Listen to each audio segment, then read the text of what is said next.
पश्चिम बंगाल में दूसरे राउंड की वोटिंग में अब से 24 घंटे से भी कम वक्त बचा है, लेकिन वह हंगामा और बवाल थमने का नाम नहीं ले रहा। सोमवार शाम को पूर्वी बर्धमान जिले के समुद्रगढ़ इलाके में टीएमसी और बीजेपी के कार्यकर्ताओं की भी जबरदस्त झड़प देखने को मिली। आरोप है कि टीएमसी के कार्यकर्ताओं ने बीजेपी के जुलूस पर पथराव किया, जबकि टीएमसी का आरोप है कि बीजेपी वालों ने उनके दफ्तर को निशाना बनाया। हिंसा में दोनों पार्टियों के कई समर्थक घायल हो गए। यह उसी वक्त की तस्वीर है जिस वक्त यह हंगामा हुआ था और दोनों ही तरफ से आरोप और प्रत्यारोप का दौर जारी है। जहां बीजेपी का कहना है कि उनके जुलूस पर हमला किया गया था, पत्थरबाजी की गई थी, तो दूसरी तरफ टीएमसी का आरोप है कि उनके दफ्तर के ऊपर, उनके कार्यकर्ताओं के ऊपर हमला हुआ था। लेकिन पूर्वी बर्धमान में यह हाई वोल्टेज एक्शन देखने को मिला ठीक वोटिंग से पहले।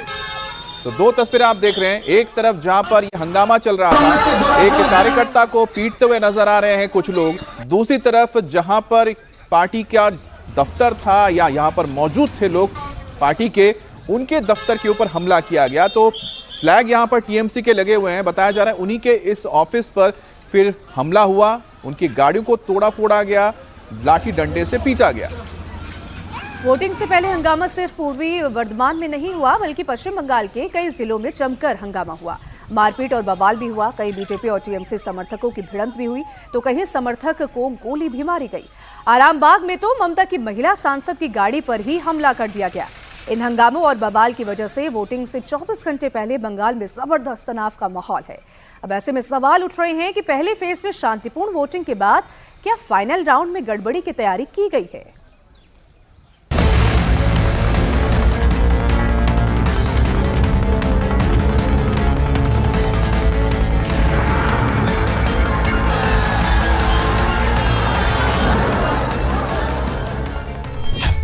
बंगाल में वोटिंग से पहले बवाल ही बवाल।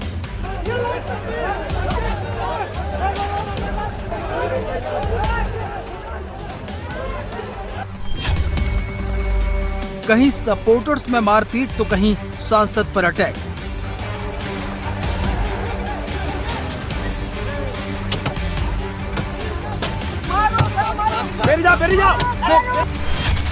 कहीं वोटर्स को धमकी, कहीं खाकी की धमकी।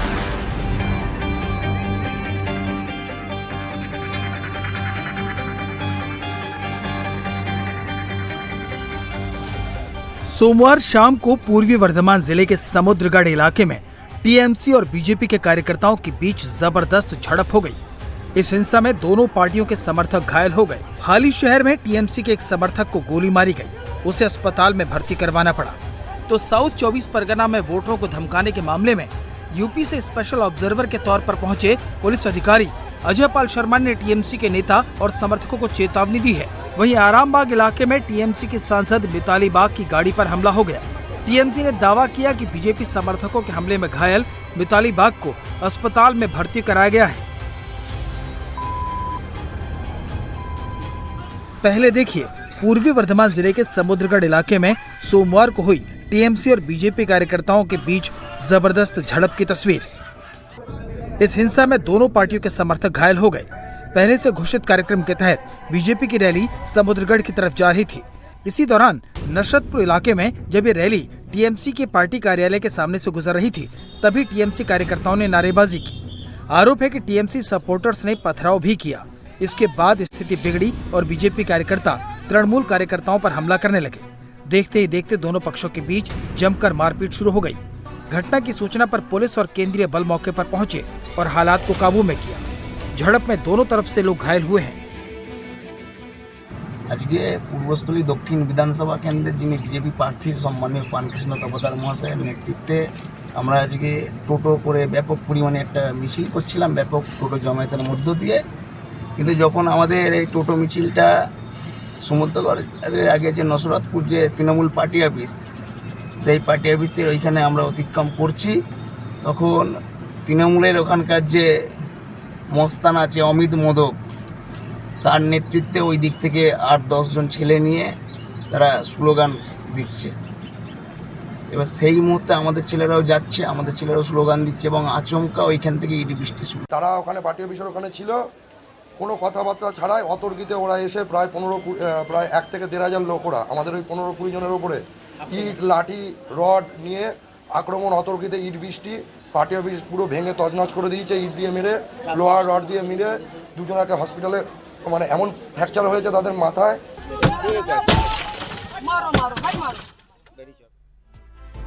बंगाल में वोटरों को धमकाने और हिंसा की घटनाओं पर नजर रखने और आरोपियों पर एक्शन लेने के लिए चुनाव आयोग ने कुछ पुलिस अफसरों को संवेदनशील इलाकों में तैनात किया है। लेकिन वोटिंग से पहले साउथ 24 परगना में तैनात यूपी के एक पुलिस ऑब्जर्वर ऑफिसर के वीडियो पर सियासी घमासान अब शुरू हो गया है। टीएमसी के नेता आरोप लगा रहे हैं कि तृणमूल कांग्रेस के सपोर्टर्स को डराने के लिए चुनाव आयोग ने बीजेपी के इशारे पर दूसरे राज्यों के पुलिस अफसरों को बंगाल में भेजा है। अगर कहीं से खबर आ गई कि किसी ने कोई खुराफात करने की, किसी को परेशान करने की कोशिश की है, तो फिर उसकी खबर फिर अच्छे से लेंगे हम। 4 तारीख रिजल्ट निकलने के बाद आप जहां भी भाग जाएं, आप छुप नहीं पाएंगे। ये जहांगीर के घर वाले भी खड़े हैं, उसको बता देना कायदे से। ये बार बार जो खबरें आ रही हैं कि उसके लोग धमका रहे हैं, तो फिर अच्छे से खबर लेंगे, फिर बाद में रोना पछताना मत। आपके खिलाफ चार्जशीट होगा और आपको घसीट के कोर्ट में लाया जाएगा। बंगाल में वोटिंग से पहले की ये अभूतपूर्व तस्वीरें हैं, जहां बतौर पुलिस ऑब्जर्वर नियुक्त किए गए एक आईपीएस ऑफिसर को ममता की पार्टी के प्रवक्ता सरेआम धमकी दे रहे हैं। ममता की पार्टी की सांसद फेयर एंड लवली बबुआ बोलकर संभल कर हीरोगिरी करने की सलाह देकर धमका रही हैं। पुलिस ऑब्जर्वर के एक्शन में आते ही ममता की पार्टी इतनी क्यों तिलमिला गई, ये आपको बताएंगे, लेकिन सबसे पहले वो क्लिप देखिए जो वायरल हो रहा है। आसपास के जितने भी लोग हैं अच्छी तरह से समझ लें कि अगर किसी ने बदमाशी करी तो उनका कायदे से इलाज किया जाएगा। फिर अगर कहीं से खबर आ गई कि किसी ने कोई खुराफात करने की, किसी को परेशान करने की कोशिश की है, तो फिर उसकी खबर फिर अच्छे से लेंगे हम। ये जहांगीर के घर वाले भी खड़े हैं, उसको बता देना कायदे से। ये बार बार जो खबरें आ रही हैं कि उसके लोग धमका रहे हैं, तो फिर अच्छे से खबर लेंगे, फिर बाद में रोना पछताना मत। ये अजय पाल शर्मा हैं, यूपी के सुपर कॉप, एनकाउंटर स्पेशलिस्ट। इनके बारे में कहा जाता है कि ये जहां तैनात हो जाते हैं वहां अपराधी अपनी जमानत कैंसिल करके खुद जेल पहुंच जाते हैं। अजय पाल शर्मा की गिनती यूपी पुलिस के तेज तर्रार आईपीएस अधिकारियों में होती है। अलग अलग जिलों में अपनी तैनाती के दौरान अजय पाल शर्मा दर्जनों एनकाउंटर कर चुके हैं और खूंखार अपराधियों को जेल की सलाखों के पीछे पहुंचा चुके हैं। फिटनेस और अपराध के प्रति जीरो टॉलरेंस के चलते उन्हें यूपी पुलिस का सिंघम भी कहा जाता है। मूल रूप से पंजाब के लुधियाना के रहने वाले अजय पाल शर्मा 2011 बैच के आईपीएस अधिकारी हैं और फिलहाल प्रयागराज में जॉइंट सीपी के पद पर तैनात हैं। शामली, नोएडा, जौनपुर और रामपुर में तैनाती के दौरान उनके एनकाउंटर और अपराधियों पर एक्शन की खूब चर्चा हुई है। आसपास के जितने भी लोग हैं अच्छी तरह से समझ लें कि अगर किसी ने बदमाशी करी तो उनका कायदे से इलाज किया जाएगा। फिर अगर कहीं से खबर आ गई कि किसी ने कोई खुराफात करने की, किसी को परेशान करने की कोशिश की है, तो फिर उसकी खबर फिर अच्छे से लेंगे हम। ये जहांगीर के घर वाले भी खड़े हैं, उसको बता देना कायदे से। ये बार बार जो खबरें आ रही हैं कि उसके लोग धमका रहे हैं, तो फिर अच्छे से खबर लेंगे, फिर बाद में रोना पछताना मत। ये तस्वीरें कोलकाता के साउथ 24 परगना जिले के डायमंड हार्बर की हैं। वही डायमंड हार्बर जिसे ममता बनर्जी के भतीजे अभिषेक बनर्जी का गढ़ माना जाता है। अजय पाल शर्मा इनके इलाके में टीएमसी के उम्मीदवार जहांगीर खान के खिलाफ शिकायत मिलने पर पहुंचे थे। टीएमसी नेता जहांगीर खान लगातार चर्चा में रहता है। जहांगीर खान को अभिषेक बनर्जी का करीबी माना जाता है। उस पर केंद्रीय मंत्री जेपी नड्डा पर पत्थरबाजी करने का आरोप है। चुनाव पर्यवेक्षक अजय पाल शर्मा के नेतृत्व में एसएसपी, एफएसटी और क्यूआरटी की भारी टीम ने जहांगीर खान के ठिकानों पर छापा मारा। जब जहांगीर खान घर पर नहीं मिला तो अजय पाल शर्मा ने अपने स्टाइल में एक्शन लिया। आसपास के जितने भी लोग हैं अच्छी तरह से समझ लें कि अगर किसी ने बदमाशी करी तो उनका कायदे से इलाज किया जाएगा। फिर अगर कहीं से खबर आ गई कि किसी ने कोई खुराफात करने की, किसी को परेशान करने की कोशिश की है, तो फिर उसकी खबर फिर अच्छे से लेंगे हम। ये जहांगीर के घर वाले भी खड़े हैं, उसको बता देना कायदे से। ये बार बार जो खबरें आ रही हैं कि उसके लोग धमका रहे हैं, तो फिर अच्छे से खबर लेंगे।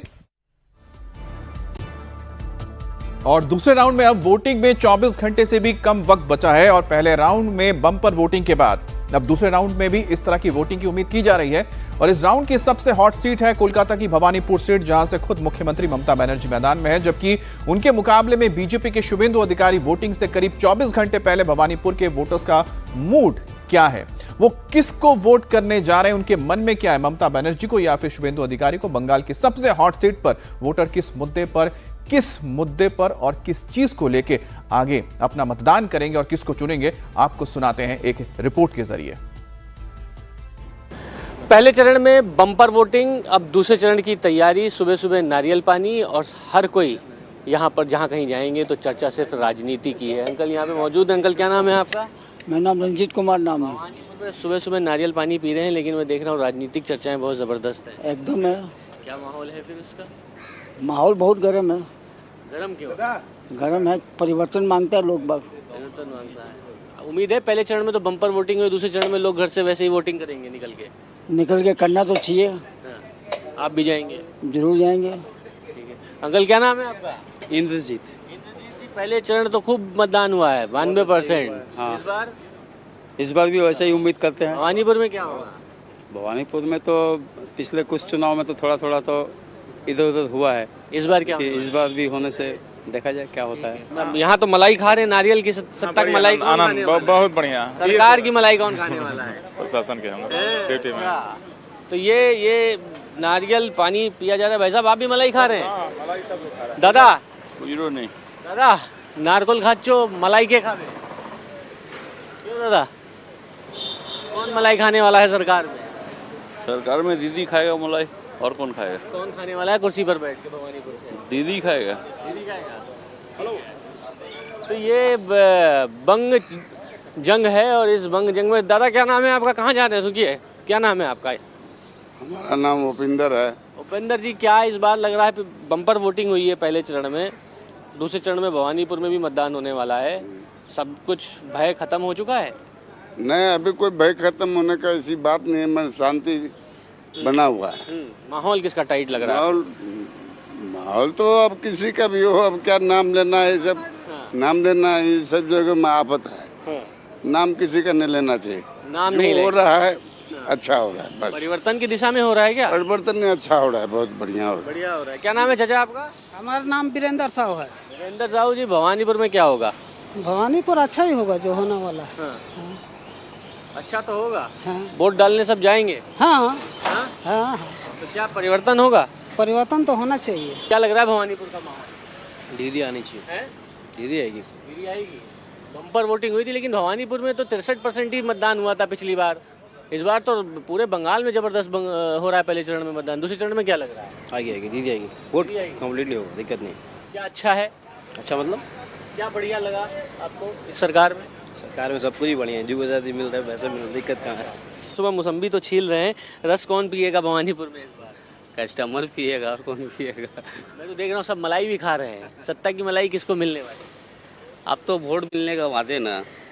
हाँ, किसको क्या देगा वो लोग जाने। माहौल किसका दिखता है? माहौल तो दोनों का है। हाँ, दोनों का है, दोनों मेहनत कर रहा है। अब किसको क्या देगा, पब्लिक का। दादा वोटिंग करने इस बार तो मतदान करने लग रहा है आपको सब लोग निकलेंगे घर से? निकलेंगे तो और हम क्या बोलेंगे बाबू? मैं तो जहाँ चाह पिछली बार वोटिंग बहुत हुई थी। और हम क्या बोलेंगे? यहाँ तो दीदी का राज है, दीदी रहेगा। हाँ, दीदी रहेगा। कामकाज कैसा चल रहा है? हाँ, कामकाज कैसा चल रहा है? काम बढ़िया भला बुरा चल रहा है। सस्ता महंगा कच्चा फल है, कम बेच करके बेच के रहते हैं। भवानीपुर में सिक्का किसका चलने वाला है? हाँ? भवानीपुर में किसका सिक्का दीदी का चलेगा। है? दादा क्या नाम है आपका? क्या नाम? मुंगेश्वर सिंह। क्या लग रहा है भवानीपुर का माहौल क्या है? भवानीपुर का माहौल क्या करे, जो देखा जाएगा। पिछली बार तो वोट इतना ज्यादा नहीं हुआ था, इस बार लग रहा है वोट प्रतिशत बढ़ने वाला है सेकंड। अब देखिए अब कौन पार्टी जाता है, अब तो वो तो जान सकते हैं। अच्छा, क्या नाम है चाचा? हमारा विश्वनाथ मन्ना है। भवानीपुर का माहौल किसका टाइट दिख रहा है? दीदी का, दीदी का राज है। दीदी है, लेकिन दीदी चलेगा, दीदी है तो दीदी हम लोग को सब है। हाँ, दूसरा जो प्रत्याशी है उसका कुछ नहीं होगा। तो दादा यहाँ एटा गुड़हल का भी फूल है, गुलाब का भी है, लेकिन असली जो फूल की माला है भवानीपुर में इस बार कौन पहनने वाला? अरे सभी तो असली माला है, तो ये तो सभी असली माला है, तो सब ओरिजिनल फूल है। ओरिजिनल फूल कौन सा आने वाला है बंगाल में? जोड़ा फूल या कोई और? कोई पता नहीं है अभी, सब जनता के ऊपर है ना, राय तो जनता देगा ना।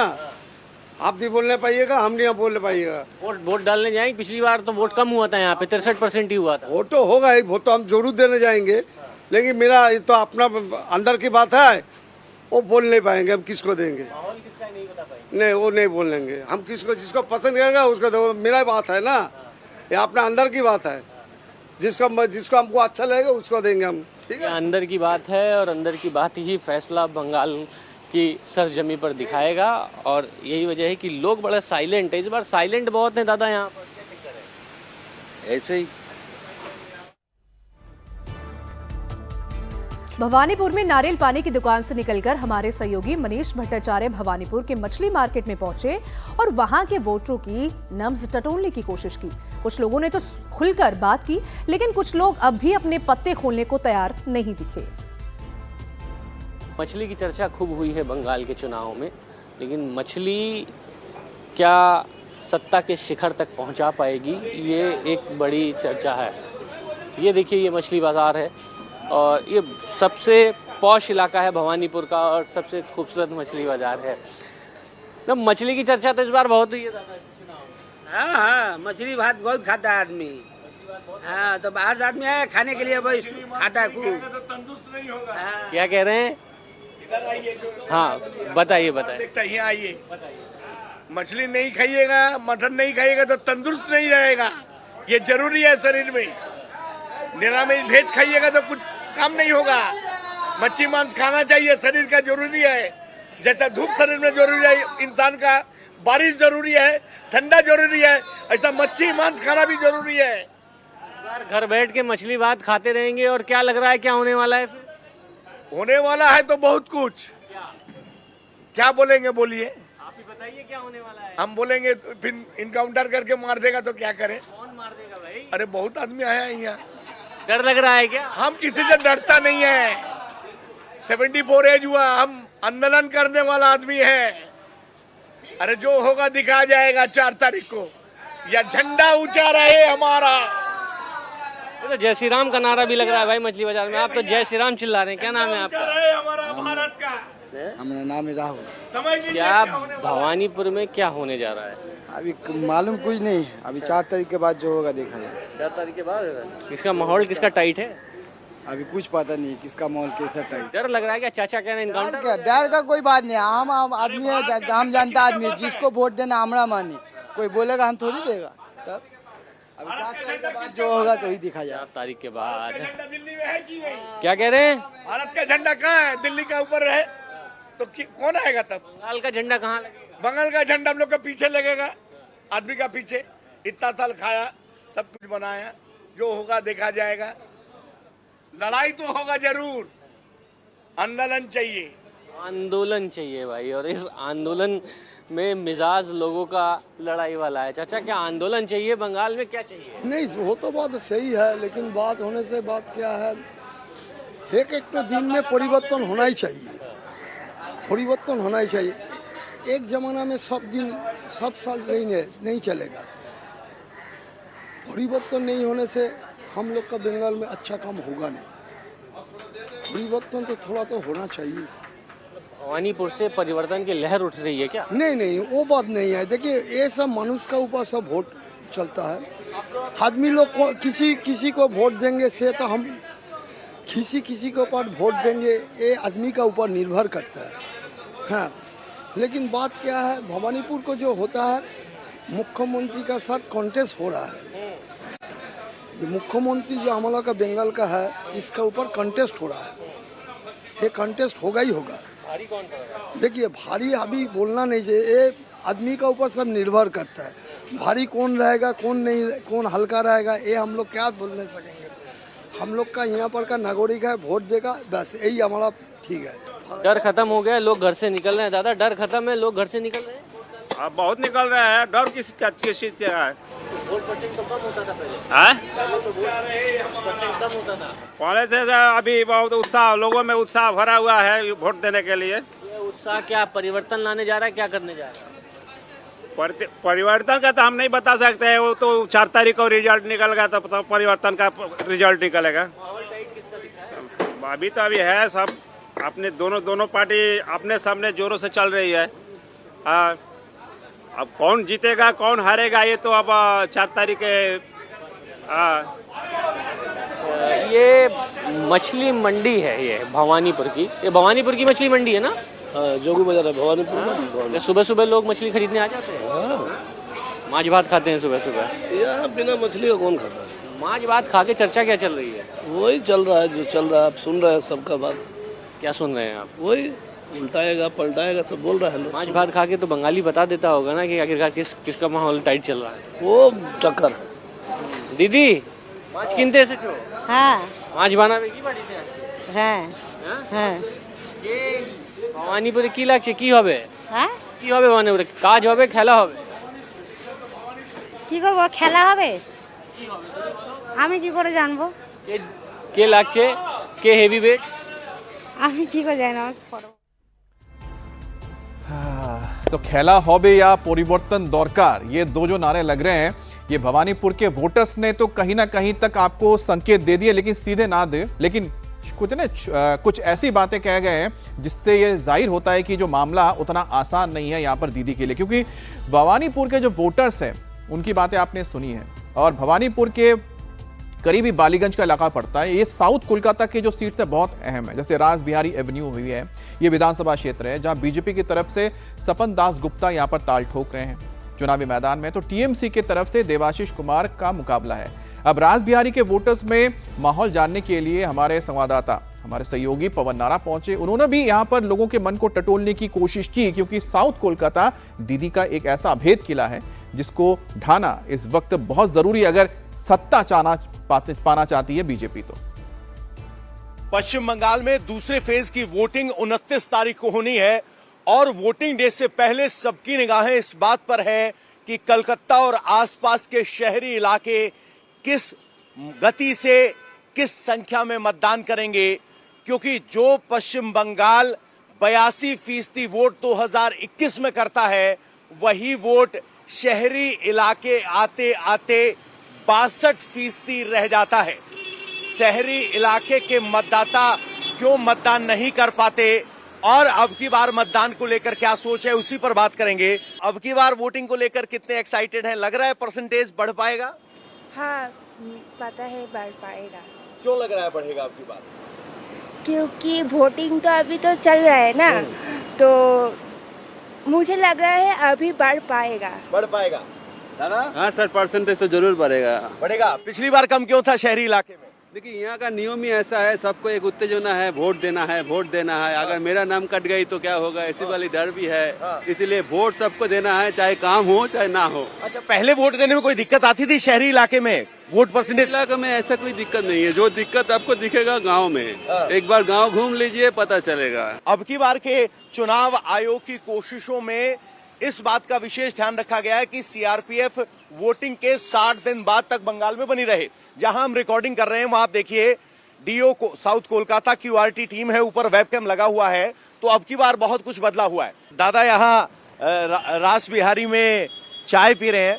दादा, पहले फेज में 90% से ज्यादा वोट हुआ, सेकेंड फेज में वोटिंग परसेंटेज क्या रहेगा, क्या जनरल सोच लग रही है लोगों की, और कलकत्ता में थोड़ा कम क्यों रहता है? शहर में कम रहता है क्योंकि नॉर्मली यहाँ पे ज़्यादा लोग सर्विसमैन हैं, तो अलग ऑब्लिगेशंस रहता है अलग अलग। शायद कुछ लोग बाहर भी हैं, वोट नहीं कर पाते, तो शहर में इसलिए वोटिंग का परसेंटेज जनरली कम होता है आपके गांव की तरफ से। और अब की बार क्या लग रहा है? अब की बार ज़्यादा तो होगा ही, लास्ट बार से ज़्यादा तो होगा ही, क्योंकि इस बार डर है, लेकिन डर दूसरी चीज का है कि अगर वोट नहीं दिया तो शायद नाम कट सकता है SIR के लेके। और पहले किस चीज का डर होता था? पहले डर होता था कि जो आप यहाँ पे दूसरे पार्टी लोग यहाँ पे वहाँ पे आपका थ्रेटन करते थे या जो भी करते थे, ठीक है, हर से। क्या वो थ्रेटनिंग कम हुई अब की बार? हाँ। दादा, वोटिंग को लेकर कितने एक्साइटेड? क्या वोट परसेंटेज में कलकत्ता अब की बार 90% छू सकता है? पास परसेंटेज क्या रहेगा कोलकाता का? 90% छू जाएगा। छू जाएगा? हाँ। क्या फर्क है अब की बार? पिछली बार जो 60-62 पे रह जाता था, अब 90% कैसे? अभी पब्लिक का होप शायद ज्यादा है पिछली बार की तरह, तो शायद 90% का चांसेस है वोट छूने का। होप मतलब इस बात को लेकर, मतलब कुछ बदलाव के लिए। अच्छा। हाँ, तो इसलिए शायद 90% का थोड़ा मतलब चांसेस रह सकता है। तो यहाँ पर युवाओं ने एक साफ संकेत दिया है कि इस बार वोटिंग ज्यादा होगी और बढ़ चढ़कर युवा इसमें हिस्सा लेना चाह रहे हैं। लेकिन इस बीच प्रधानमंत्री मोदी का एक खास दौरा सिक्किम में हो रहा है, क्योंकि सिक्किम के सालगिरह के मौके पर प्रधानमंत्री मोदी वहां पर मौजूद बच्चों के साथ फुटबॉल खेलते नजर आए हैं। अब फुटबॉल आप समझ सकते हैं कि बहुत ही अहम खेल है जो नॉर्थ ईस्ट में बहुत ही पसंद किया जाता है, और कई बड़े यहां से खिलाड़ी निकले हैं जिन्होंने भारत को रिप्रेजेंट किया है। और कई सारे जो क्लब्स हैं भारत में, चाहे वो पश्चिम बंगाल के अहम क्लब्स हो या फिर दूसरे क्लब्स हो, उनको भी रिप्रेजेंट किया। तो सिक्किम से हमेशा देखा गया कि बहुत अच्छे फुटबॉल खिलाड़ी निकलते हैं, वहां पर बहुत पसंद किया जाता है। और प्रधानमंत्री मोदी को देखिए एक अलग अंदाज में नजर आ रहे हैं यहां पर बच्चों के साथ फुटबॉल खेलते हुए, और साफ देख सकते हैं कि यहां पर सिर्फ बच्चों में लड़के नहीं है, लड़कियां भी हैं। बिल्कुल, और आप देख सकते हैं कि पीएम नरेंद्र मोदी सिक्किम में हैं, 2 दिन के दौरे है उनका। और सबसे खास बात यह है कि 50वीं सालगिरह के तौर पर वो गए हैं वहां पर, उसे सेलिब्रेट करने गए हैं। और इस बीच उन्होंने बच्चों की खुशी देखिए ईशा, बिल्कुल बच्चों की खुशी देखिए। अच्छा, प्रधानमंत्री मोदी ने किक भी किया, हो सकता है इसका वीडियो हमें बाद में मिले। और देखिए बच्चों के साथ उन्होंने ये एक पेनल्टी किक भी लिया है, और पेनल्टी किक के साथ उन्होंने गोल किया, जिसके बाद उन्होंने वहां पर मौजूद बच्चों के साथ जिस टीम से खेल रहे होंगे तो उनके साथ उन्होंने हाई फाइव भी किया है। तो प्रधानमंत्री मोदी का जो ये अंदाज है कि हर उम्र के, हर वर्ग के लोगों के साथ वो घुल मिल जाते हैं, और यही उनके एक व्यक्तित्व का सबसे, आप कह सकते हैं कि एक अनोखा एक ऐसा इमेज है जो किसी और नेता में देखने को बहुत कम मिलता है, कि जो बहुत ही सहज रूप से बच्चों के साथ भी घुल मिल जाते हैं, वो उनसे जो बड़े हैं, बुजुर्गों के साथ भी घुल मिल जाते हैं, जो उनके समानांतर के कंटेम्प्रेरी लोग हैं उनके साथ भी उनका ये जुड़ाव दिखता है। तो एक ऐसा व्यक्तित्व है उनके पूरे, आप कह सकते हैं कि आभा मंडल का, जो हर किसी को अपनी ओर आकर्षित करता है। और यहां पर प्रधानमंत्री मोदी इस वक्त आप देख रहे हैं कि बच्चों के साथ हाथ में फुटबॉल लिए फुटबॉल के मैदान में उतरे। एक बार फिर से दूसरी तस्वीर अगर हम देख पाए, जहां पर प्रधानमंत्री मोदी पेनल्टी शूटआउट लेते हुए दिख रहे हैं, और उन्होंने जो पेनल्टी शूटआउट लिया उसमें दिख रहा है कि उन्होंने गोल करने में कामयाबी हासिल की। और उसके बाद जिस टीम की ओर से खेल रहे थे, देखिए सबके साथ एक हाई फाइव का ये बहुत ही बेहतरीन, चेहरे पे मुस्कुराहट, हाई फाइव की ये तस्वीर आ रही है। तो बच्चों को जो पसंद है, प्रधानमंत्री मोदी भली भांति समझते हैं, जानते हैं, उनकी मानसिकता को समझते हैं। चाहे वो परीक्षा पे चर्चा हो या फिर खेल का मैदान हो, जो हमारे किशोर हैं, जो हमारे युवा वर्ग हैं, उनके साथ प्रधानमंत्री मोदी जिस तरह से घुल मिल जाते हैं, वो अपने आप में काफी कुछ कहता है। कि प्रधानमंत्री मोदी का जो जुड़ाव है हर एक तबके के लोगों के साथ, चाहे वो टीनेजर्स हो, चाहे वो युवा हो, चाहे वो पौड़ हो या फिर वो वृद्ध हो, सबके साथ प्रधानमंत्री मोदी जानते हैं कैसे जुड़ना है। और उनके इसी व्यक्तित्व की एक और तस्वीर इस वक्त आप देख रहे हैं। और सोचिए कि जिन बच्चों के साथ प्रधानमंत्री मोदी पहुंचे हैं उनके लिए कितनी खुशी की बात है, क्योंकि ज्यादातर नॉर्थ ईस्ट में हम देखते हैं कि जो देश के बड़े नेता हैं बहुत कम आज से पहले दौरा किया करते थे। लेकिन जिस तरह से प्रधानमंत्री मोदी ना सिर्फ नॉर्थ ईस्ट में दौरा करते हैं, लेकिन वहां के आम जनजीवन में, आम लोगों के साथ जिस तरह से घुलते मिलते हैं और उन्हें महसूस कराते हैं कि वो भी भारत के बहुत अहम हिस्सा है, भारत का एक बहुत अहम अंग है। और खास तौर पे फुटबॉल की देखिए एक बहुत बड़ी पहचान है सिक्किम से, और सिक्किम से ही बहुत अहम खिलाड़ी निकला। बाईचुंग भूटिया की अब ले लीजिए, बाईचुंग भूटिया जो इतने महान खिलाड़ी हैं, भारत के फुटबॉलर हैं, जिन्होंने विदेश में जाके इंग्लैंड में भी अपना नाम कमाया, खेला। बाईचुंग भूटिया सिक्किम से ही आते हैं, और यही वजह है कि वहां पर फुटबॉल की जो पहचान है उन्होंने पूरी दुनिया में फैलाई, बाईचुंग भूटिया ने। और प्रधानमंत्री मोदी इसको बहुत समझते हैं, इस बात को उन्होंने तस्दीक दी और उसको महत्व देते हुए वो फुटबॉल ग्राउंड पहुंचे, बच्चों के साथ उन्होंने फुटबॉल खेला। और इस वक्त की बड़ी खबर, दाऊद का ड्रग डॉन सलीम डोला भारत लाया गया है। दाऊद इब्राहिम का बेहद करीबी ये माना जाता है सलीम डोला को दिल्ली एयरपोर्ट पर डिपोर्ट किया गया। इस्तांबुल से इसे गिरफ्तार कर लिया गया, जिसे दिल्ली खुफिया एजेंसी ने गिरफ्तार किया और अब इसे भारत लाया गया है, जिसके बाद सलीम डोला से पूछताछ की जाएगी। और बड़ी खबर नॉर्थ 24 परगना से है, जहां के हाली शहर में टीएमसी कार्यकर्ता पर फायरिंग की गई है। ये गोलीबारी कल प्रचार थमने के बाद हुई है। रात करीब 8:30 बजे हालीशहर नगरपालिका के वार्ड नंबर 8 इलाके में 3 बाइक सवार बदमाश पहुंचे और एक टीएमसी समर्थक पर गोली चला दी। बदमाशों ने जिस वक्त फायरिंग की उस वक्त टीएमसी समर्थक प्रसन्नजीत मलिक उर्फ राजा अपने घर के बाहर खड़े थे। बदमाशों ने उन पर देसी कट्टे से फायरिंग कर दी। गोली लगने से राजा घायल हो गए। वारदात को अंजाम देने के बाद हमलावर बाइक से मौके से फरार हो गए।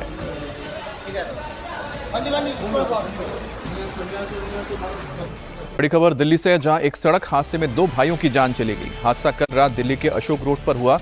यज्ञ और अभव नाम के दोनों चचेरे भाई कल आईपीएल का मैच देखकर बाइक से घर वापस लौट रहे थे। रात 10:30 बजे के करीब छोटा भाई अपने पिता से फोन पर बात कर रहा था, तभी यह पूरा हादसा हो गया, जिसमें दोनों भाइयों की जान चली गई। पुलिस सूत्रों का कहना है कि शुरुआती जांच में यह हिट एंड रन का मामला लग रहा है।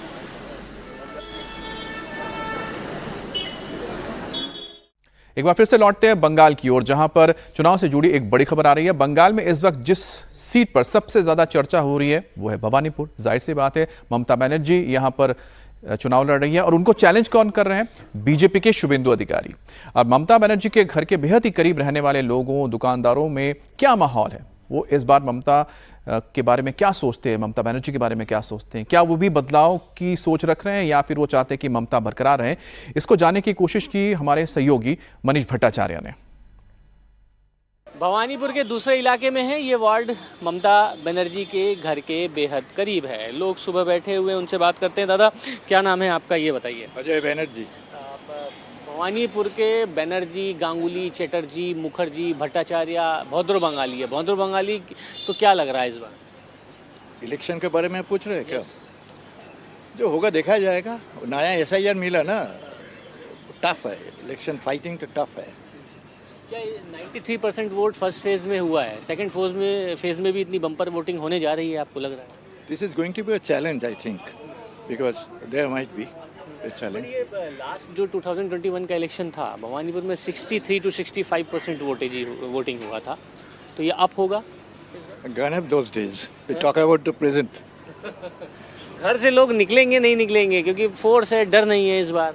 डर का बात नहीं है, वो अपना मर्जी से वोट देगा, ज़्यादा से ज़्यादा ही होगा, परसेंटेज तो बढ़ेगा ही, मेरा ख्याल से परसेंटेज बढ़ेगा। और ये किसके फेवर में जाने वाला है? ये अभी तक तो काउंटिंग ही बताएगा। माहौल किसका टाइट है, ये आखिरी सवाल ये बताएं।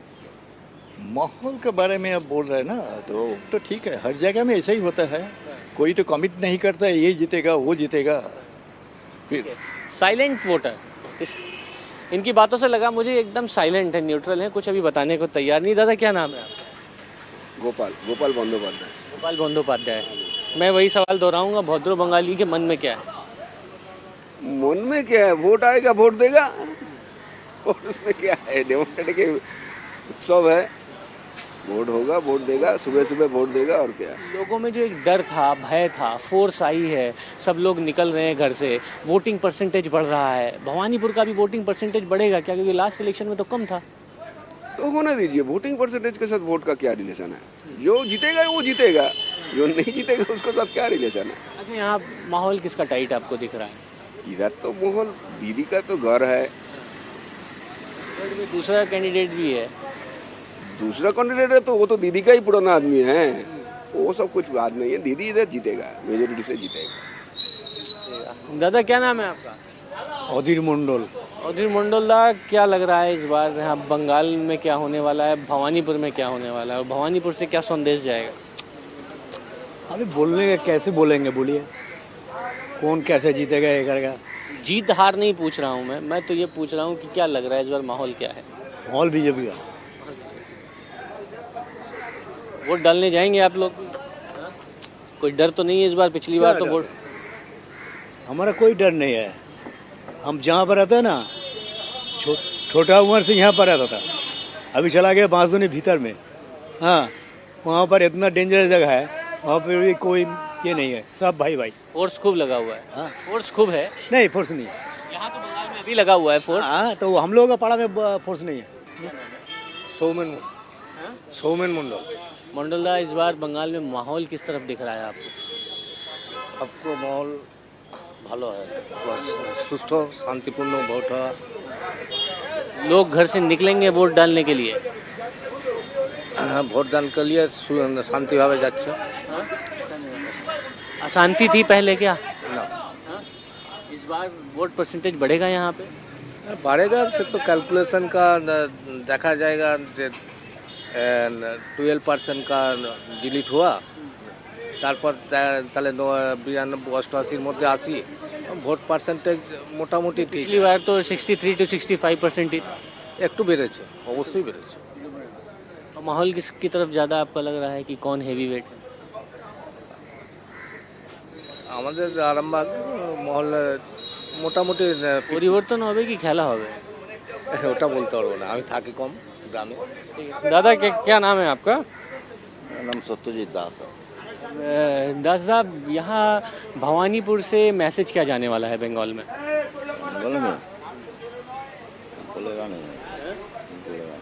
बोलेगा नहीं। तो ये अब कल की वोटिंग से पहले लोग भी काफी ज्यादा यहां पर आपको उत्साहित नजर आ रहे हैं। विधाननगर में भी कल वोटिंग होनी है, वहां पर लोग क्या सोच रहे हैं ये जानने की कोशिश की हमारे संवाददाता ओंकार सरकार ने। सुबह का वक्त है और हम लोग इस वक्त पहुंच चुके हैं विधाननगर असेंबली कॉन्स्टिट्यूएंसी पर। कल चुनाव है और चुनाव से पहले इस इलाके के वोटर जो है वो क्या कह रहे हैं, क्या माहौल है, सब जानने की कोशिश करेंगे। फिलहाल तो चाय पे चर्चा चल रहा है, यहाँ पर पोलिंग को लेकर ही सब कोई बात कर रहे हैं। हमारे साथ कई लोग हैं, हम बात करेंगे। सर, आपका नाम क्या है? प्रवीण सराफ। अच्छा सर, क्या माहौल है बंगाल का इस वक्त? बहुत अच्छा माहौल है। अच्छा, लोगों में बहुत उत्साह है। ये चुनाव एक पर्व है हम लोग का, तो इसको सब बहुत धूमधाम से हम लोग मनाएंगे, सेलिब्रेट करेंगे चुनाव को। और सबको चेष्टा है कि हर आदमी वोट देने जरूर जाए। पिछले बार 70% के आसपास पोलिंग हुआ था, 70.10%। इस बार क्या लगता है? इस बार पोलिंग ज्यादा होगा। नॉर्थ बंगाल में भी देखिए 93-95% तक कई बूथ में डाला है।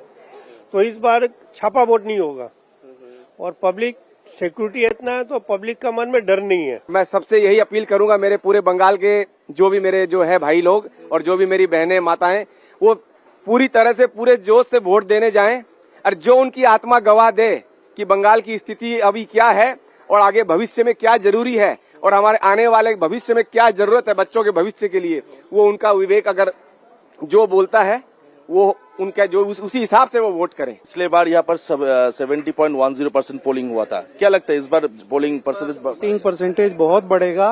क्योंकि एक तो बस आपने सुना ना कि छप्पा वोटिंग इस बार होनी नहीं है और सब लोगों को खुलकर मतदान करेंगे, भयमुक्त हो रखे हैं, सिक्योरिटी बहुत अच्छी है और जो इलेक्शन कमीशन ने जो प्रिकॉशन लिए हैं उसके कारण लोगों के मन में संशय नहीं है।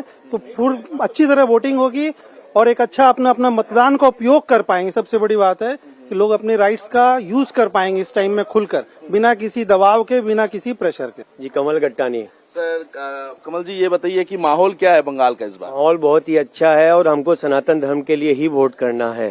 अच्छा, और ताकि ये जो भी नकारात्मक अपनी ऊर्जा है यहाँ पर वेस्ट कर रहे हैं उनको हम लोग को बाहर से निकाल फेंके।